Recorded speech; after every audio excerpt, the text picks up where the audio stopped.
নমস্কার। আজ আমরা একজন ওয়েস্ট ইন্ডিয়ান ফাস্ট বোলারের জীবন সম্পর্কে আলোচনা করব। সময়টা ছিল 1980-90-এর দশক, অর্থাৎ ওয়েস্ট ইন্ডিজ ক্রিকেটের স্বর্ণযুগ। একের পর এক কিংবদন্তি বোলার যেমন Malcolm Marshall, Courtney Walsh, Curtly Ambrose, Colin Croft, Andy Roberts, একের পর এক নামের ছড়াছড়ি। কাকে ছেড়ে কার নাম বলা যাবে?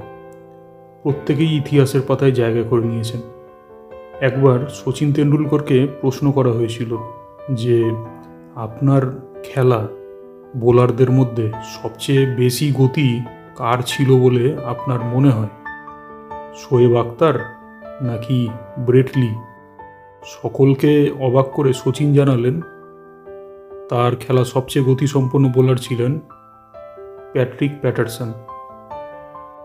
আর ঠিক একই কোশ্চেন জেফ ডুজনকেও করা হয়েছিল, যিনি ছিলেন সেই সময় ওয়েস্ট ইন্ডিজ ক্রিকেট টিমের উইকেট রক্ষক। তার মতে প্যাট্রিক প্যাটারসনই ছিলেন বিশ্বের সবচেয়ে গতিধর বোলার। তাহলে আজ কোথায় এই প্যাট্রিক প্যাটারসন? কেন তাকে নিয়ে কোনো উচ্চবাচ্য করা হয় না? 1986 সালে মাইকেল হোল্ডিংয়ের অনুপস্থিতির কারণে টেস্টে তার অভিষেক ঘটে সাবাইনা পার্কে ইংল্যান্ডের বিপক্ষে, এবং অভিষেক টেস্টেই তিনি তার গতিসম্পন্ন বোলিং এবং বাউন্সারে 7টি উইকেট দখল করেন।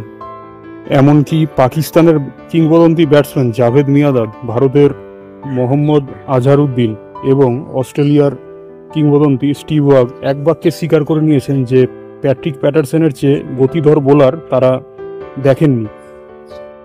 কিন্তু 1993 সালে দলীয় শৃঙ্খলা ভঙ্গের কারণে তিনি দল থেকে বাদ পড়েন। ঠিক তারপরেই যেন ক্রিকেট থেকে তিনি অনেকটাই দূরে সরে যান, অনেকটা স্মৃতিভ্রষ্ট হয়ে পড়েন, রাস্তায় রাস্তায় ঘুরে বেড়ান, তার কোনো খোঁজ পাওয়া যায় না। এমনকি তার সতীর্থরাও জানেন না তিনি কোথায়। অবশেষে এক ভারতীয় সাংবাদিক 2017 সালে জামাইকার এক প্রত্যন্ত অঞ্চলে তাকে দেখতে পান। প্রথমে তো কথা বলতেই রাজি হচ্ছিলেন না, পরে অনেক অনুরোধ করার পর তিনি কথা বলতে রাজি হলেন। 1988 সালের একটি টেস্ট ম্যাচ, কিংবদন্তি স্টিভ ওয়াগ তখন ওয়েস্ট ইন্ডিয়ান ব্যাটসম্যানদের একের পর এক বাউন্সার দিয়ে যাচ্ছেন। ঠিক এই ব্যাপারটি প্যাটারসনের খুব একটা পছন্দ হয়নি। বরাবরই একটু পাগলাটে ধরনের ছিলেন এই প্যাট্রিক প্যাটারসন। তিনি সরাসরি অস্ট্রেলিয়ার ড্রেসিং রুম পর্যন্ত চলে যান এবং অস্ট্রেলিয়ান ব্যাটসম্যানদের শাসানোর ভঙ্গিতে বলে আসেন, কাল তোমাদের প্রত্যেককে বাউন্সার দিয়ে মাঠে দেখে নেব।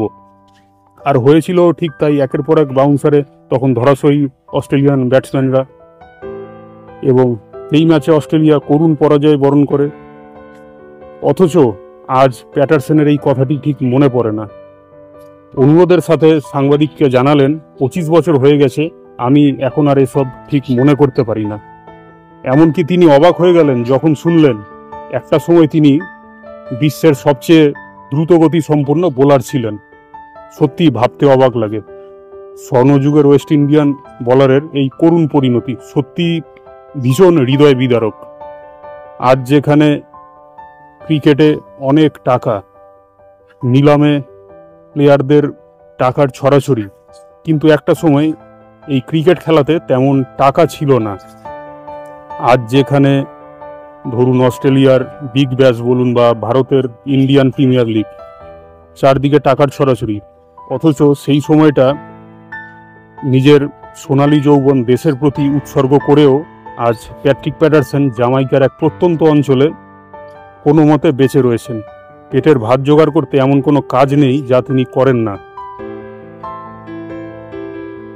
তিনি ভালো থাকবেন এই আশা আমাদের সকলের।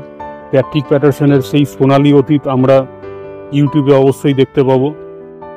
এবং ভিডিওটি ভালো লেগে থাকলে অবশ্যই চ্যানেলটিকে সাবস্ক্রাইব করে রাখতে পারেন।